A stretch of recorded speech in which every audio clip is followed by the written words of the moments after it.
Alors dans cette nouvelle vidéo, je vais vous expliquer comment emprunter en illimité. Si c'est un sujet qui vous intéresse, je vous invite à rester connecté jusqu'à la fin de cette vidéo. Je vous dis à tout de suite.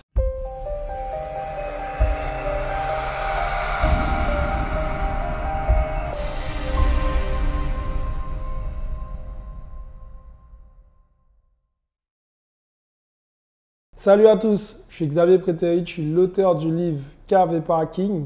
Je suis aussi l'auteur du livre Devenir libre financièrement grâce aux immeubles de rapport. Et aujourd'hui, je vais répondre à cette question, comment emprunter en illimité avec les banques. Mais avant de répondre à cette question, je vous invite tout simplement à compléter le petit questionnaire que je vous ai préparé. Ce questionnaire me permettra de savoir où vous avez des blocages. Et par la suite, mon but, ce sera de vous passer un coup de fil, vous expliquer un peu comment on peut débloquer la situation et ça vous aidera tout simplement à passer au niveau supérieur. Bon, maintenant les amis, comment emprunter en illimité? Alors déjà, avant de se dire qu'on peut emprunter en illimité, il faut déjà se poser comme question, quelles sont les banques qui favorisent, si vous voulez, l'investissement, mais qui favorisent les investisseurs immobiliers? Et pour ça, vous devez tout simplement choisir des banques qui favorisent le différentiel, le calcul différentiel. C'est-à-dire que d'une manière générale, beaucoup de banques utilisent tout simplement une méthode de calcul où ils prennent en compte 70% des revenus locatifs. Donc quand vous faites le calcul en fonction de ce que vous générez en termes de cash et de ce que vous avez à payer par la suite, puisque bien évidemment, vous avez une vie, donc vous avez des dépenses quotidiennes, il est probable que la banque vous dise, bon, écoutez, là, avec votre taux d'endettement et tous les calculs qu'on a fait, ça ne passe pas. Et c'est là où ça bloque. En tant qu'investisseur, on sait très bien qu'on est rentable, on veut passer au niveau supérieur et pour ça, il nous faut le crédit. Alors là où c'est intéressant pour vous, c'est qu'il est préférable de vous concentrer sur des banques qui favorise le différentiel. Alors, il y a pas mal de banques qui pratiquent le différentiel, donc je vous invite à chercher de votre côté, mais c'est vraiment quelque chose qui se fait.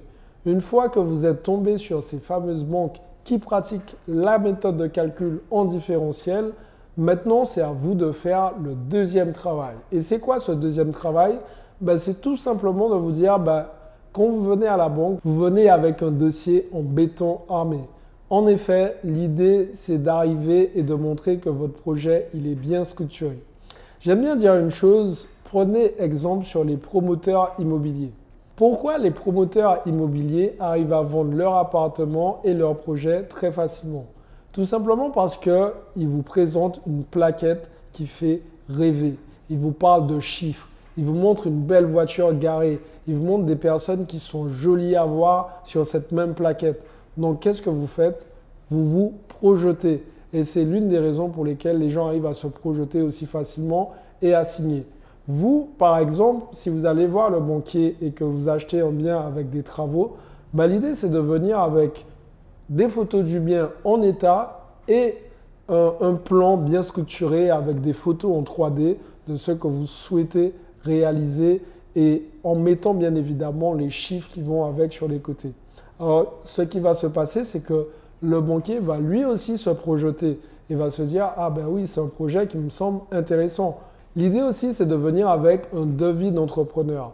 Et vous pouvez tout simplement dire après à la banque que vous avez consulté plusieurs entrepreneurs, mais que vous avez choisi celui qui était le moins cher et qui travaillait le mieux. Donc en fait, le banquier en face va voir que vous avez pris le temps de bien étudier votre projet, que c'est un projet qui est sûr et vous êtes aussi quelqu'un de confiance. Bien évidemment, ça ne suffit pas pour que vous puissiez emprunter en illimité. Par la suite, il vous suffit aussi de comprendre quelles sont les attentes de votre interlocuteur. Le banquier, comme tout le monde, il a des objectifs à atteindre à chaque fin de mois ou à chaque fin d'année. Si par exemple, il vend des forfaits téléphoniques, n'hésitez pas à lui dire que vous allez lui prendre un petit forfait téléphonique. Vous, ça va peut-être vous coûter 15 € par mois et vous allez toujours pouvoir le résilier au bout d'un an. Mais qu'est-ce qui va se passer? C'est que le banquier aura l'impression, en tout cas, ce ne sera pas une impression puisque ce sera réel, le banquier va sentir qu'il y a un échange de bons procédés. Et c'est là où vous allez gagner des points parce que premièrement, vous allez l'aider à atteindre ses objectifs et vous allez aussi gagner des points. Alors maintenant, au moment où je tourne la vidéo, je sais que la domiciliation bancaire n'est plus obligatoire, mais je pense qu'il faut jouer la carte fine en disant au banquier que voilà, que vous souhaitez tout simplement rester fidèle en restant tout simplement dans cette banque et en domiciliant vos revenus. Ça va tout simplement montrer que voilà, que vous en voulez, que vous n'allez pas bouger et que vous êtes un client sûr. Donc par la suite, quand vous allez avoir un dossier un peu plus complexe, ben, le banquier forcément, il va réfléchir à deux fois et va se dire bon, ben, c'est quelqu'un sur qui on peut compter, ça fait plus de 2 ans qu'il est chez nous, il gère bien ses comptes. Forcément, le banquier va vouloir vous suivre. Donc voilà, je vous ai donné quelques petites astuces comme ça pour pouvoir emprunter en illimité. Bien évidemment, je vous invite à aller voir votre banquier avec un dossier bien ficelé pour qu'il comprenne qu'en face, il a quelqu'un de sûr, mais quelqu'un qui a bien étudié son projet. Alors, si vous ne savez pas comment gérer cette histoire de dossier bancaire, si vous ne savez pas comment faire un bon dossier bancaire, je vous invite tout simplement à cliquer dans la description parce que j'ai fait une petite formation spécialement pour vous où vous allez trouver tous les dossiers bancaires. En fait, c'est une boîte à outils où je mets un tas d'éléments qui vous permettront de mieux gérer cette partie immobilier, de vous constituer un dossier bancaire, mais aussi de ne plus payer des frais de notaire de votre poche ou si jamais vous devez les payer de votre poche, de ne pas sortir cet argent de votre poche directement. Voilà les amis, j'espère que cette vidéo vous a plu. J'espère que vous avez compris l'utilité de passer par une banque qui utilise la méthode de calcul en différentiel. Vous avez la possibilité aussi, si vraiment vous êtes coincé avec votre banquier, d'utiliser le banquier du vendeur. On n'y pense pas forcément, mais en utilisant le banquier du vendeur, ça vous permet tout simplement de passer au niveau supérieur. Pourquoi? Parce que en face, la banque a déjà ce bien chez elle. Elle voit les entrées d'argent et les sorties d'argent.